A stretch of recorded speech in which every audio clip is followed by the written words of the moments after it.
Hello students.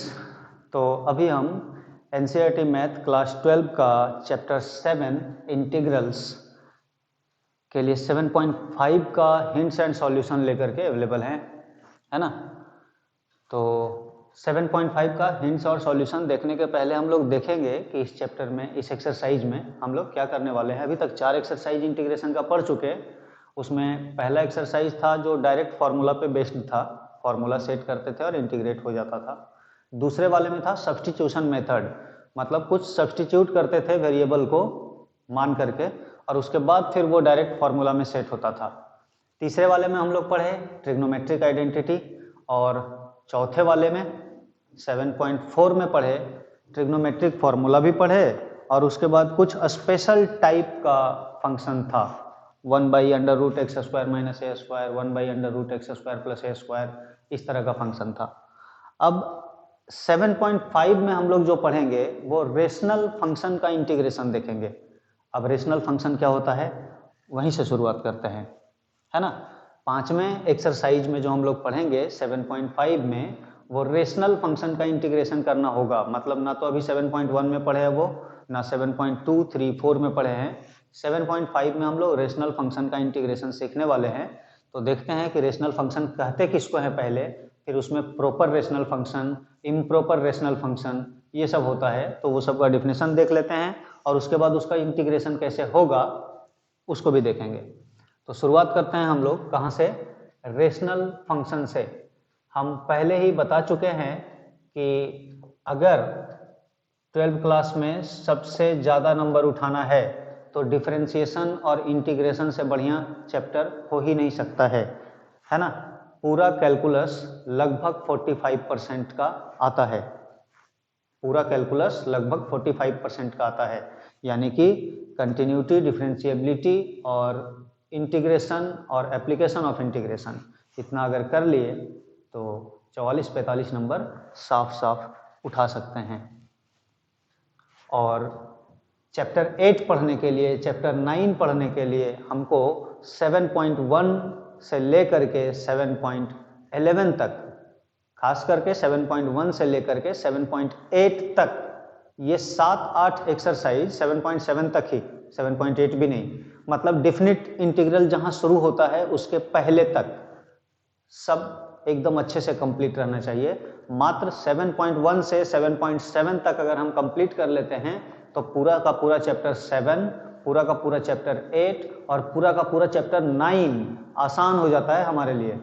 Chapter 7 complete करने से chapter 8 और 9 भी साथ साथ में कंप्लीट हो जाता है। तो कितना अच्छा तो है। तो साथ में हम लोग करते चलते हैं रेशनल फंक्शन। जब तक 7.7 तक नहीं पहुंचते हैं चैप्टर 8 और 9 में अभी इंटर नहीं कर पाएंगे। तो रेशनल फंक्शन किसको कहते हैं, सबसे पहले कि रेशनल नंबर किसको कहते हैं हम ये जानेंगे, ठीक है। उसके बाद रेशनल फंक्शन देखेंगे। देखिए एकदम सिंपल और आसान तरीका से हम समझाएंगे। इतना आसान वीडियो शायद ही कहीं कहीं मिलेगा आपको देखने के लिए। इतना आसान लेक्चर हमको तो नहीं उम्मीद लगता है कि इतना आसान लेक्चर कहीं भी अवेलेबल होगा। तो खैर देखते हैं हम लोग रेशनल नंबर किसको कहते हैं, पहले वहां से शुरू करते हैं। रेशनल नंबर, रेशनल नंबर किसको बोलते थे, कोई भी नंबर जो p/q के फॉर्म में लिखा जाए, q is not equal to 0 हो, ठीक है। मतलब रेशनल नंबर किसको बोलते थे, p और q के फॉर्म में लिखा जाए, q 0 नहीं होना चाहिए, p और q क्या होगा, इंटीजर होगा, नंबर होगा। अब बस उतना ही देखते हैं, रेशनल नंबर का ज्यादा की जरूरत नहीं था। अब रेशनल फंक्शन देखते हैं, है तो रेशनल नंबर का डेफिनेशन और भी, लेकिन उसका मतलब नहीं है अभी यहाँ पे, है ना। तो रेशनल फंक्शन किसको बोलेंगे, जैसे रेशनल नंबर p/q के फॉर्म में लिखा रहा था, p और q दोनों नंबर था, इंटीजर था, वैसे ही rational function, a function is of the form,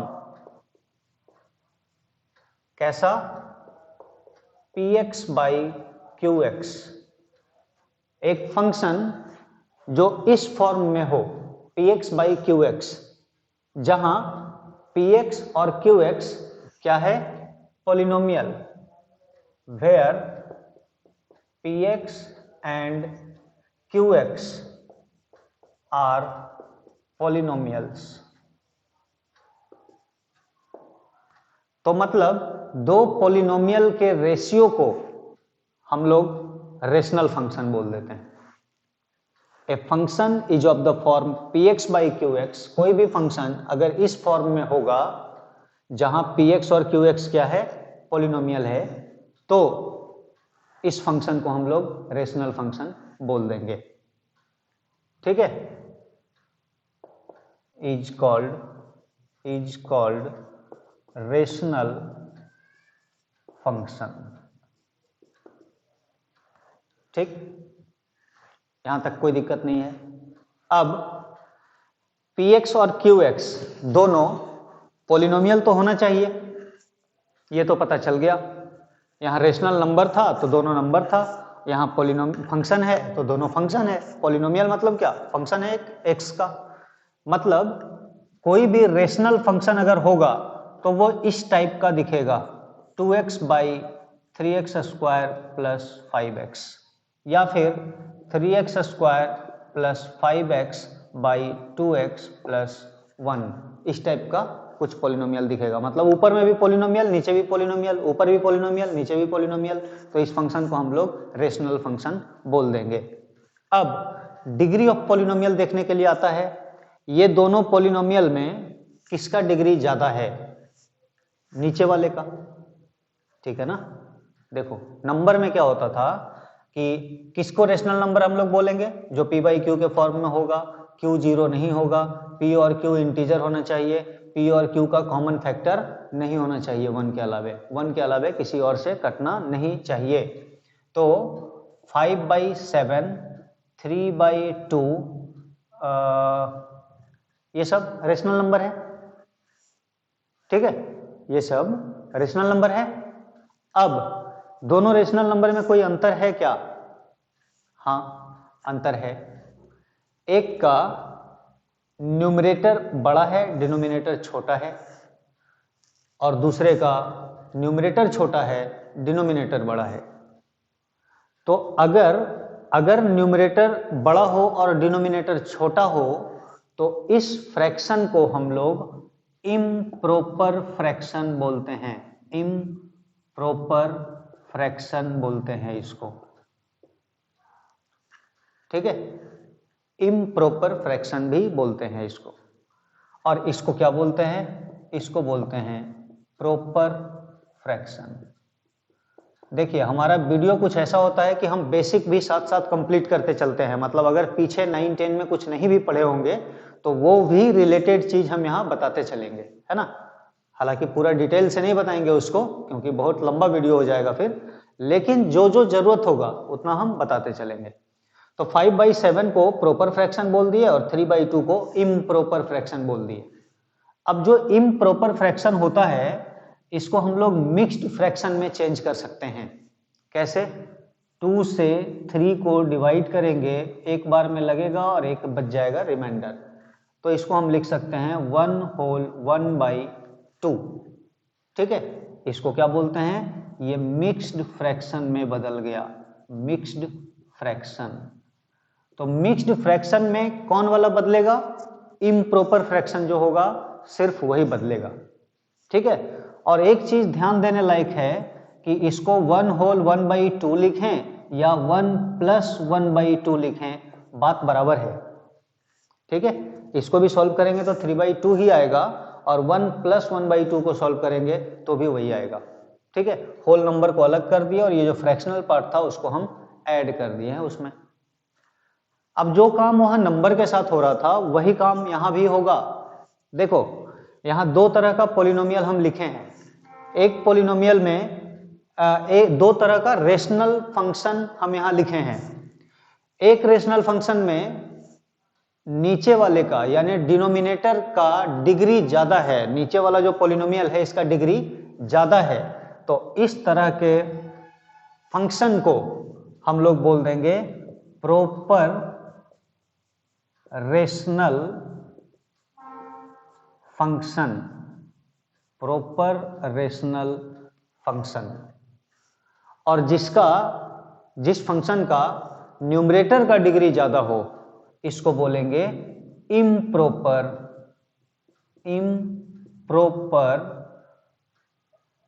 rational function.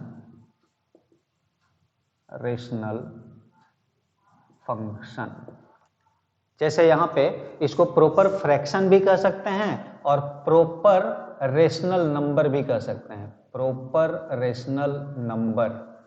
और ये वाला इम्प्रॉपर फ्रैक्शन भी कहला सकता है और फ्रैक्शन के जगह पे हम रेशनल नंबर वर्ड भी यूज कर सकते हैं, रेशनल नंबर। ठीक है, तो ये था प्रॉपर रेशनल नंबर, यह है इम्प्रॉपर रेशनल नंबर। जो भी इम्प्रॉपर रेशनल नंबर होगा उसको मिक्स्ड फ्रैक्शन में, यानी कि 1 + 1/2 या 1 होल 1/2 वाले फ्रैक्शन में बदल सकते हैं हम। तो यहाँ भी ये जो रेशनल फंक्शन था ये दो टाइप का है, प्रॉपर और इम्प्रॉपर। प्रॉपर वाले को तो कुछ कर नहीं सकते हैं हम, इम्प्रॉपर वाले को मिक्स्ड फ्रैक्शन में बदल सकते हैं। कैसे? तो 2x + 1 से डिवाइड कर देंगे 3x² + 5x को। ठीक है, तो कितना आ जाएगा, कितना से मल्टीप्लाई करें? 3/2x से मल्टीप्लाई होगा, तो यहां मिल जाएगा 3x² + 3/2x माइनस माइनस ये कट गया और यहां बच जाएगा 5 दूनी 10, 7/2x इतना बच गया। तो इस फ्रैक्शन को हम लोग अभी भी देखो इसका डिग्री और इसका डिग्री बराबर है, तो हम लोग एक बार अभी और लगा सकते हैं। कितना से मल्टीप्लाई कर दें?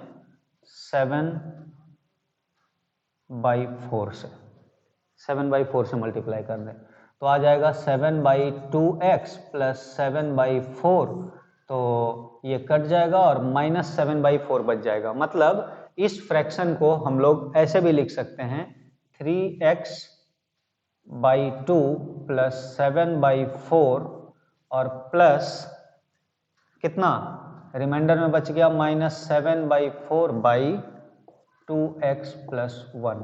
इस फ्रैक्शन को हम ऐसे रिप्रेजेंट कर सकते हैं। देख लो, क्वोशेंट में जो आया उसको लिख दिए और प्लस रिमाइंडर बाई डिवाइजर, जो काम यहाँ कर रहे थे वही काम किए। अब ये वाला फ्रैक्शन जो है ये वाला, ये प्रॉपर रेशनल फंक्शन बन गया। ठीक है, प्रॉपर रेशनल फंक्शन बन गया और ये तो सिंपल पॉलिनोमियल है। ठीक है, तो हम लोग इस बार जो इंटीग्रेशन सीखने वाले हैं 7.5 में, वो इस टाइप के फंक्शन का और इस टाइप के फंक्शन का इंटीग्रेशन सीखने वाले हैं। तो हम लोग क्या करेंगे कि जब भी हमको प्रॉपर रेशनल फंक्शन मिल जाएगा तो इसका इंटीग्रेशन के लिए कुछ रूल बताया है, और अगर इस टाइप का इंटीग्रैंड मिल गया तो इसको सबसे पहले इस तरह से डिवाइड करके प्रॉपर फंक्शन में बदल लेंगे, प्रॉपर रेशनल फंक्शन में बदल लेंगे और उसके बाद इंटीग्रेशन करेंगे हम लोग। सिंपल इंटीग्रेशन हो जाएगा। जितना फॉर्म अभी तक हम लोग पढ़े हैं सिर्फ वही यूज होने वाला है, जितना फॉर्मूला पढ़े हैं उतना ही यूज होने वाला है। सिर्फ यहाँ पे 6 रूल बता दिया है, 5 रूल बता दिया है कि कैसा फंक्शन मिलेगा तो हम लोग क्या उसको मानेंगे या किस तरह से कन्वर्ट करेंगे इंटीग्रेबल फंक्शन में। ठीक है, तो इसको नोट करने लायक अगर कुछ है तो नोट किया जाए, तुरंत मिटा करके हम लोग चलते हैं फॉर्म पे। तो अभी हम लोग देखे कि कोई भी प्रॉपर या इम्प्रॉपर रेशनल फंक्शन होगा तो उसका इंटीग्रेशन करने के लिए हम लोग को पहले क्या करना पड़ेगा। कोई अगर प्रॉपर फ्रैक्शन है तो उसके लिए तो हम रूल बता देते हैं, और कोई अगर इम्प्रॉपर फ्रैक्शन है तो उसको सबसे पहले डिवाइड करके प्रॉपर फ्रैक्शन में बदलेंगे। प्रॉपर फ्रैक्शन किसको बताए? प्रॉपर फ्रैक्शन वैसा फ्रैक्शन होता है जिसका डिनोमिनेटर का डिग्री है ना ज्यादा होगा न्यूमरेटर के डिग्री से। ठीक है, तो ये रेशनल फंक्शन का इंटीग्रेशन करने के लिए हम लोग को एक मेथड ध्यान में रखना पड़ेगा। उस मेथड का नाम है पार्शियल फ्रैक्शन मेथड। ठीक है, पार्शियल फ्रैक्शन मेथड। इस मेथड से हम लोग इस मेथड का यूज करके हम लोग रेशनल फंक्शन का इंटीग्रेशन निकालेंगे। जैसे मान लेते हैं फॉर्म ऑफ रेशनल फंक्शन, हमारा जो इंटीग्रैंड होगा वो इस टाइप का होगा जो हम लोग इधर लिखेंगे, और इसको सॉल्व करने के लिए कौन सा पार्शियल फ्रैक्शन यूज करेंगे, इधर लिखेंगे form of partial fraction, form of partial fraction. ठीक है, कैसा क्वेश्चन होगा तो उसको किस तरह से सॉल्व करेंगे हम लोग इसमें देखेंगे। पहला जो है वो क्या है कि फंक्शन अगर px plus q by x minus a into x minus b type, मान लेते हैं अगर इस टाइप का फंक्शन है, तो इसको हम लोग सॉल्व करने के पहले क्या कर लेंगे, a by x minus a plus b by x minus b, इसी चीज को हम लोग इतना मान लेंगे और a और b का वैल्यू पुट करेंगे और फिर अलग अलग इंटीग्रेट कर देंगे, आसान हो जाएगा इंटीग्रेशन। तो अभी तो सिर्फ फॉर्मेट याद रख लेना है, बाकी a और b कैसे निकालेंगे, इंटीग्रेशन कैसे होगा, वो सब हम लोग एग्जाम्पल और सॉल्यूशन में देखेंगे। तो अभी सिर्फ फॉर्मेट याद रखना है कि अगर इस तरह का क्वेश्चन हुआ तो उसको हम इस पूरे फंक्शन को कितना मान लेंगे, ये वाला चीज, और उसके बाद a और b निकालने का तरीका हम बताएंगे अभी। दूसरा फॉर्मेट, ठीक है, अगर क्वेश्चन इस टाइप का हो px plus q by x minus a का होल स्क्वायर, तो क्या करेंगे, तो इसको मान लेंगे a by x minus a plus b by x minus a का होल स्क्वायर। ठीक है, ये फॉर्म याद रखना पड़ेगा, कोई उपाय नहीं है इसके अलावे। ठीक है, कोई फॉर्मूला नहीं है कि इसको इसमें बदल देंगे हम लोग। ठीक है, इसको याद रखना पड़ेगा कि अगर इस टाइप का क्वेश्चन है तो उसको ऐसे ही लिखा जाएगा, इस टाइप का क्वेश्चन दिया है तो उसको इस टाइप से ही लिखा जाएगा। उसके बाद ए और बी का वैल्यू निकालेंगे, आगे का तरीका है लेकिन यहाँ तक का कोई तरीका नहीं है, यहाँ तक इस फ्रैक्शन को उस फ्रैक्शन में लिखना पड़ेगा इस तरह से कन्वर्ट करके, क्योंकि डायरेक्ट अगर इसका इंटीग्रेशन करने जाएंगे तो मुश्किल हो जाएगा, क्योंकि 7.1 से लेके 7.4 तक अभी कोई वैसा मेथड नहीं बताया गया है हम लोग को जिससे हम लोग डायरेक्ट इसका इंटीग्रेशन कर दें। और जब ऐसे चले जाएंगे तो 7.1 से लेके 7.4 तक जितना भी पढ़े हैं वो अप्लाई हो जाएगा इसमें। ठीक है, इसमें सेपरेट कर दिया है ना, तो इसका log x माइनस ए और इसका log x minus b integration हो जाएगा अगर a और b का वैल्यू हमको पता रहे तब। तो a और b का वैल्यू पता करेंगे। तीसरा फॉर्मेट देख लेते हैं कैसा होना चाहिए। अब ऊपर वाला क्वाड्रेटिक फॉर्म रहेगा px square plus q x plus r, इस टाइप का, और नीचे है x minus a x minus b x minus c. तो इसको हम लोग उसी तरह से मान लेंगे a by x minus a plus b by x minus b और plus c by x minus c. Simple format है एकदम। दो ठो और। फोर्थ, अगर हमारा फॉर्म कुछ इस टाइप का हो जाए px square plus q x plus r by x minus a का होल स्क्वायर और इनटू एक्स माइनस बी, इसमें भी यही काम करेंगे। a by x minus a plus b by x minus a का होल स्क्वायर और plus c by x minus b. ठीक है, एंड लास्ट पांचवें वाले में क्या बोल रहा है कि अगर denominator px square plus q x plus r ये न्यूमरेटर हुआ और डिनोमिनेटर कितना हो x minus a into x square plus b x plus c, अगर इस टाइप का फंक्शन हो।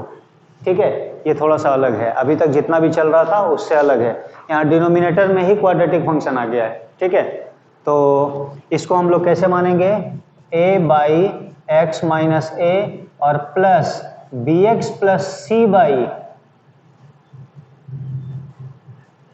X square plus b x plus c. ठीक है, क्वाड्रेटिक फंक्शन जब आ जाएगा तो ऊपर में लीनियर फंक्शन मान लेते हैं, और जब लीनियर फंक्शन चलते रहता है तो ऊपर में कांस्टेंट फंक्शन मानते हैं। ठीक है, तो ये 5 गो फॉर्म है जिस पर हम लोग का 7.5 पूरा का पूरा एक्सरसाइज इसी पर बनने वाला है। ठीक है, जो डायरेक्ट हमको इस फॉर्म में दिखेगा उसको चेंज करेंगे ऐसे, और उसके बाद आसानी से इंटीग्रेशन करेंगे, और जो इस फॉर्म में नहीं दिखेगा उसको इस फॉर्म में चेंज करके तब ऐसे बदलेंगे और तब इंटीग्रेशन होगा। ठीक है, तो बहुत सिंपल सा काम करने वाले हैं हम लोग। फटाफट वीडियो को पॉज करके इसको नोट किया जाए, हम लोग चलते हैं एक्सरसाइज पे। तो हम लोग पहुंचते हैं 7.5 के पहले क्वेश्चन पे। क्वेश्चन नंबर 1 क्या पूछ रहा है इसमें? बोल रहा है integrate the rational functions in exercise 1 to 21, 1 से लेके 21 तक जितना भी क्वेश्चन दिया है, 22 और 23 ऑब्जेक्टिव क्वेश्चन है, तो 1 से लेके 21 तक जितना भी रेशनल फंक्शन दिया हुआ है। रेशनल फंक्शन के बारे में हम लोग पहले बता चुके हैं। रेशनल फंक्शन किसको बोला जाता है? रेशनल फंक्शन बोला जाता है जिसका न्यूमरेटर और डिनोमिनेटर दोनों में पॉलिनोमियल फंक्शन होगा। ठीक है, तो इस एक्सरसाइज में भी 23 क्वेश्चन है। हम लोग पहले कुछ एग्जाम्पल कर लेते हैं, और वीडियो हो सकता है कि 2 पार्ट में आए, पार्ट 1 और पार्ट 2। एक में 12 क्वेश्चन, दूसरे में 13 क्वेश्चन, इस तरह से करके एक में 12 क्वेश्चन, दूसरे में 11 क्वेश्चन, इस तरह से करके 2 पार्ट हम कर देंगे वीडियो का। तो देखते हैं कुछ एग्जाम्पल। जैसे एग्जाम्पल 11 क्या बोला है इसमें? dx by x plus 1 x plus 2, इसका इंटीग्रेशन करना है। अभी अभी बताए थे फर्स्ट वाले के जैसा कि इसको हम लोग क्या मान लेंगे। देखो, let 1 by x plus 1 by x plus 1 x plus 2 is equal to मान लेंगे हम क्या? a बाई एक्स प्लस 1 और plus b by x plus 2। ऐसे पहला काम तो यही। अब a और b का वैल्यू निकालेंगे। कैसे निकलेगा? तो लेफ्ट साइड में कुछ करना नहीं है हमको, ऐसे ही रहने देंगे x plus 1 into x plus 2, और राइट साइड में इसका एलसीएम कर सकते हैं। तो a into x plus 2 plus b into x plus 1 और by x plus 1 into x plus 2। यहाँ तक कोई दिक्कत नहीं। राइट साइड वाले का एलसीएम कर दिए। अब देखो, इसका डिनोमिनेटर और इसका डिनोमिनेटर खत्म कट के, तो बचा क्या? 1 is equal to a into x plus 2 plus b into x plus 1। ठीक, अब ध्यान रखना 1 इज इक्वल टू, इधर हम ब्रैकेट खोल दे रहे हैं तो क्या मिल जाएगा? ax plus 2a plus bx plus b। ठीक है, अब जहाँ जहाँ x है ना उसको एक जगह कर लेंगे। 1 is equal to ax plus bx और प्लस 2a प्लस b। जिसमें x नहीं था उसको एक जगह कर दिए, जिसमें x था उसको अलग कर दिए। अब एक लाइन और लिख देते हैं। 1 इज इक्वल टू, ये दोनों से चाहे तो हम x को कॉमन कर दे सकते हैं, a plus b into x और प्लस 2a प्लस b। यहाँ तक पहुँच गए। सबसे पहले जो क्वेश्चन दिखा हमको, 5 गो फॉर्म जो लिखाए थे उसमें पहला वाला फॉर्म था ये, तो हम इस तरह से लिख दिए, एलसीएम कर दिए, एलसीएम करके यहाँ तक पहुँचे। अब हमको a और b का वैल्यू निकालना है। वैल्यू निकाल करके यहाँ पुट करेंगे और उसका फिर इंटीग्रेशन हो जाएगा। तो देखो क्या करना है। ये वाला एक्सप्रेशन LHS और RHS बराबर है, तो बराबर होने का मतलब यही है कि राइट साइड में जो कांस्टेंट टर्म है वो लेफ्ट साइड वाले कांस्टेंट टर्म के बराबर होगा, और राइट साइड में जो x का कॉफिशिएंट है वो लेफ्ट साइड में x के कॉफिशिएंट के बराबर होगा। तो हम लोग क्या लिखेंगे? Comparing the coefficient of x and constant term constant term. क्या क्या कर रहे हैं? Coefficient of x and constant term को कंपेयर कर रहे हैं। तो लेफ्ट साइड में कोफिशिएंट ऑफ x कितना है? 0, और राइट साइड में कोफिशिएंट ऑफ x कितना है? a plus b. इसका मतलब हमको पता चल गया कि a is equal to minus b होगा। एक चीज पता चला। दूसरा, इधर कांस्टेंट टर्म कितना है? 2a प्लस बी, और लेफ्ट साइड में कांस्टेंट टर्म कितना है? 1। तो a इज इक्वल टू यहां पता चलेगा कितना? 1 माइनस बी बाई 2। ठीक है, या एक और काम कर सकते हैं, देखो इसको नहीं लिखते हैं हम जानते हैं कि a का वैल्यू कितना है? माइनस बी के बराबर। तो हम लिख सकते हैं 2 का 2 रहने दो और इसके जगह लिख दो माइनस बी। तो minus 2b plus b is equal to 1, यानी कि minus b is equal to 1। इसका मतलब b is equal to minus 1, तो a इज इक्वल टू कितना? 1। b is equal to minus 1 और a is equal to 1। a और b का value निकल गया। अब देखो हमारा क्वेश्चन क्या था? इंटीग्रेशन करना था dx by x plus 1 x plus 2 को। तो हम क्या कर दिए थे कि 1 बाई, इसको ऐसे मान लिए थे a by x plus 1 plus b by x plus 2, और dx जो था वो है, ऐसे लिख देंगे। अब देखो क्या हो जाएगा? a का वैल्यू 1, तो ये हो जाएगा 1 by x plus 1 plus b का value minus 1 by x plus 2 dx। तो ये हो जाएगा ऐसे dx by x plus 1 minus dx by x plus 2, ऐसे। इसका integration log x plus 1 minus log x plus 2 plus c। अभी log m minus log n दिख रहा है, तो इसको लिख देंगे log m by n plus c। ठीक है, ये हो गया इसका इंटीग्रेशन। तो ये फायदा है पार्शियल फ्रैक्शन का। देख लो इस फंक्शन का इंटीग्रेशन करना कितना मुश्किल था, लेकिन इस फॉर्म से हम कितना आसानी से उसका इंटीग्रेशन कर सकते हैं। तो ये एक फ्रेश एग्जाम्पल हो गया। अब चलते हैं हम लोग दूसरे एग्जाम्पल पे। क्या है? x by x plus 1 x plus 2 dx। इसका इंटीग्रेशन करना है। ये 7.5 का पहला क्वेश्चन हो गया। एग्जाम्पल हम लोग सिर्फ एक ही किए। चलते हैं फिर से, मान लेते हैं कि x by x plus 1 into x plus 2 is equal to a by x plus 1 plus b by x plus 2। अब सेम प्रोसेस फॉलो करेंगे जैसे अभी एग्जाम्पल में किए थे। इसका LCM x plus 1 into x plus 2, इधर भी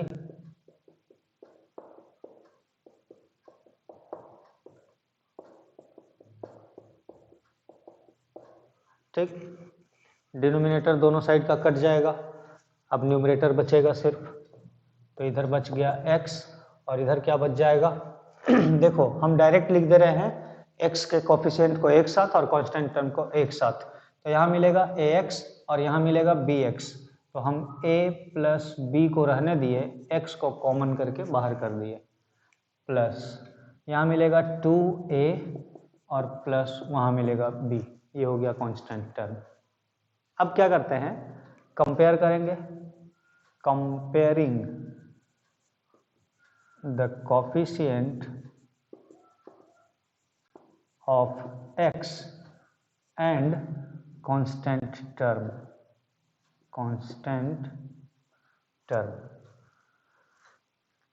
कोफिशिएंट ऑफ x और कांस्टेंट टर्म को कंपेयर कर रहे हैं।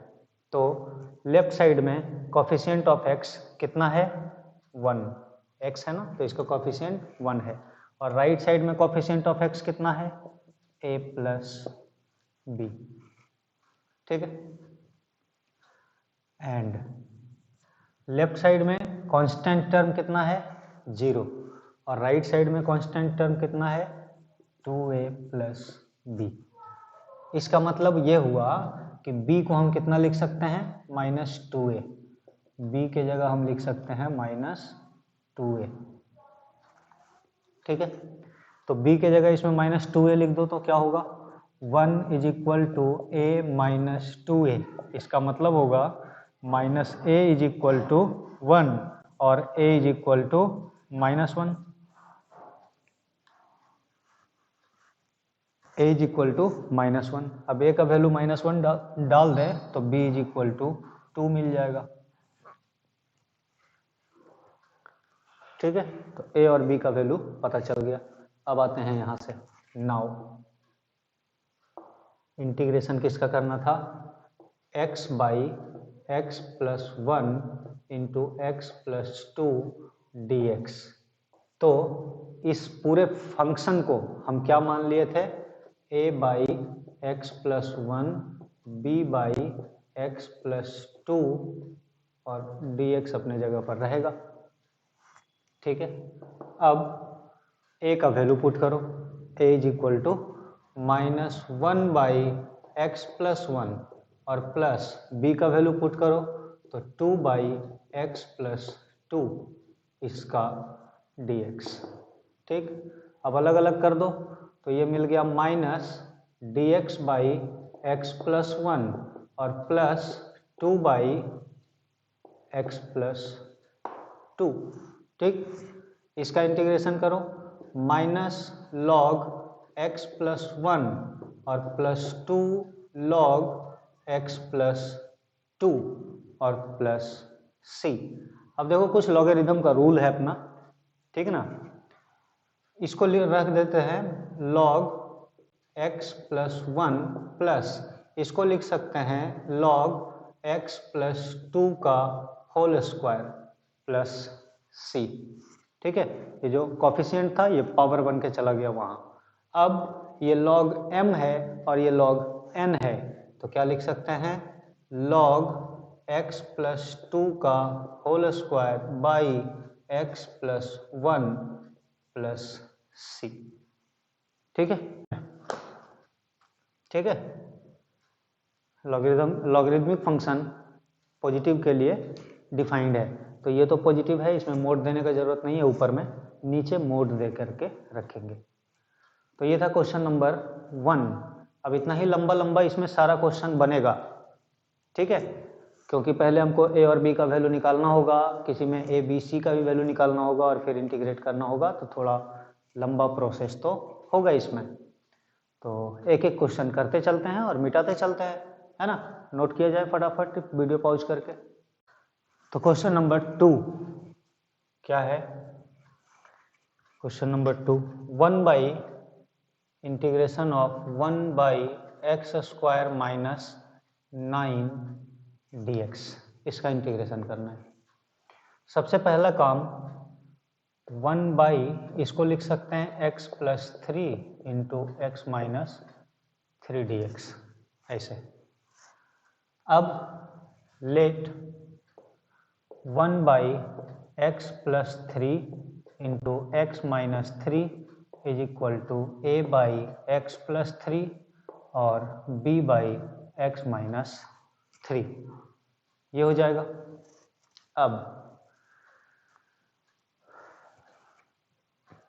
एलसीएम है ना, तो लेफ्ट साइड में तो कोई चेंज नहीं, x plus 3 into x minus 3 a into x minus 3 plus b into x plus 3 by x plus 3 into x minus 3, ठीक। अब a और b का वैल्यू निकालना है तो चलते हैं। 1 इज इक्वल टू क्या हो जाएगा इधर, a plus b into x और plus minus 3a plus 3b, ये हो गया कांस्टेंट टर्म। अब कंपेयर करो, comparing the coefficient of x and constant terms। Compare करो तो कांस्टेंट टर्म कितना, -3a + 3b = 1। इधर का कांस्टेंट टर्म ये है और इधर का कांस्टेंट टर्म 1 है। इधर का x का कोफिशिएंट a + b है और उधर का x का कोफिशिएंट 0 है। तो यहाँ पता चल गया कि a = कितना, -b। वही वैल्यू इसमें पुट कर दो, ठीक है। a के जगह कितना लिख सकते हैं, -b। तो a के जगह -b जब लिखेंगे तो ये हो जाएगा 3b + 3b, ठीक है। 3b + 3b यानी कि 6b = 1। तो b = 1/6 और b जब 1/6 हो गया तो a = कितना हो जाएगा, -1/6, ठीक है। अब इंटीग्रेशन, नाउ इंटीग्रेशन किसका करना था, dx/x² - 9 को। तो इसको हम लिख दिए थे कितना, dx/x + 3 × x - 3। और इसको फिर कितना लिख दिए थे, इसको लिख दिए थे इतना, a/x + 3 + b/x - 3 ऐसे लिख दिए थे और dx अपना था। अब a का वैल्यू और b का वैल्यू पुट करेंगे। a का वैल्यू -1/6/x + 3 प्लस b का वैल्यू 1/6x - 3 पूरा ऐसे और dx। क्या कर सकते हैं, इसमें से -1/6 बाहर आ जाएगा तो यहाँ बच जाएगा dx/x + 3 और प्लस इसमें से 1/6 बाहर आ जाएगा तो dx/x - 3। अब इसका इंटीग्रेशन तो -1/6 log x + 3 plus 1/6 log x - 3 plus c। दोनों में से 1/6 को हटा लेते हैं तो बच जाएगा log x - 3 minus log x + 3 plus c, ठीक है। अब फिर से ब्रैकेट के अंदर दिख रहा है log m minus log n, तो इसको लिख सकते हैं 1/6 log mod x - 3/x + 3 plus c, ये होगा, ठीक है। देख लिया जाए आंसर एक बार। 7.5, हाँ ठीक, ठीक है। आगे किया जाए क्वेश्चन नंबर 3, नोट कर लीजिए इसको। Question number 3, 3x - 1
question number 5,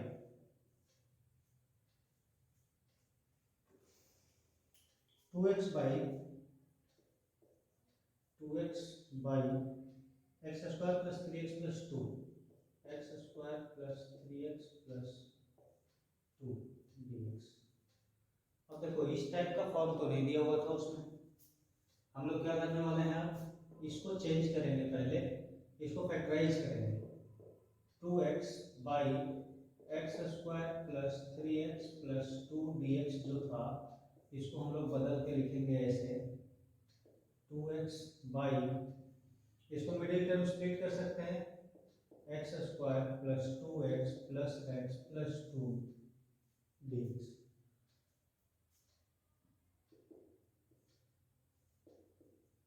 2x by, ये दोनों में कॉमन करो,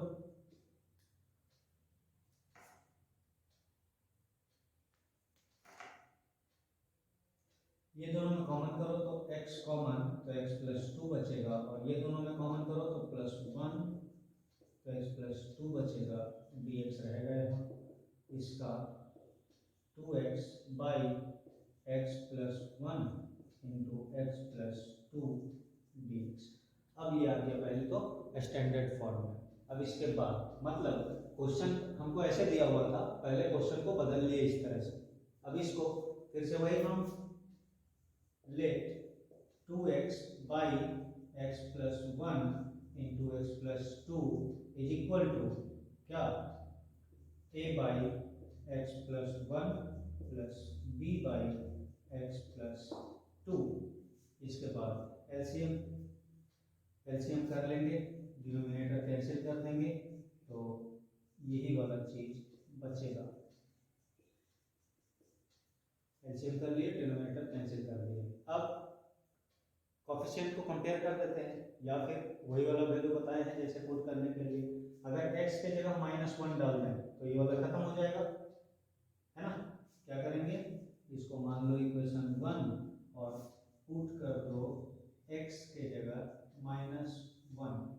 तो x के जगह जैसे -1 डाले, ये वाला पूरा खत्म, यहाँ -1 डाले तो यहाँ a बचेगा, और इधर -1 डालेंगे तो -2 बचेगा। इसका मतलब a का वैल्यू पता चल गया -2। अब इसी इक्वेशन में पुट कर दो x के जगह पे -2, तो इस बार ये वाला 0 हो जाएगा, यहाँ बचेगा -b इज इक्वल टू -2 डालेंगे तो -4, माइनस माइनस गया और b इज इक्वल टू 4, पता चल गया। तो इंटीग्रेशन क्या हो जाएगा ना, जो हमारा क्वेश्चन था वो ये था 2x by x square plus 3x plus 2 dx। तो इसको हम लिख दिए थे ऐसे 2x by x plus 1 into x plus 2 dx, और इसको फिर हम लोग लिख दिए थे ऐसे a by x plus 1 plus b by x plus 2 इसका dx। अब a और b का वैल्यू डालो, तो a का value -2 dx by x plus 1 और b का वैल्यू 4, तो dx बाई एक्स प्लस 2। इसका इंटीग्रेशन हो गया -2 log x प्लस 1 मोड देंगे, और प्लस इसका इंटीग्रेशन हो गया 4 log x plus 2 plus c। ठीक है, यही होगा इसका इंटीग्रेशन। क्या किया है इसमें, प्लस वाले को पहले लिख दिया है, माइनस वाले को बाद में लिख दिया है, इसको ऐसे कर दिया है पहले से जाके 4 log x plus 2 minus 2 log x plus 1 plus c, यही है इसका इंटीग्रेशन। तो ये क्वेश्चन नंबर 5 था, इसको जल्दी से वीडियो को पॉज करके नोट कीजिए। हम लोग चलते हैं क्वेश्चन नंबर 6 पे।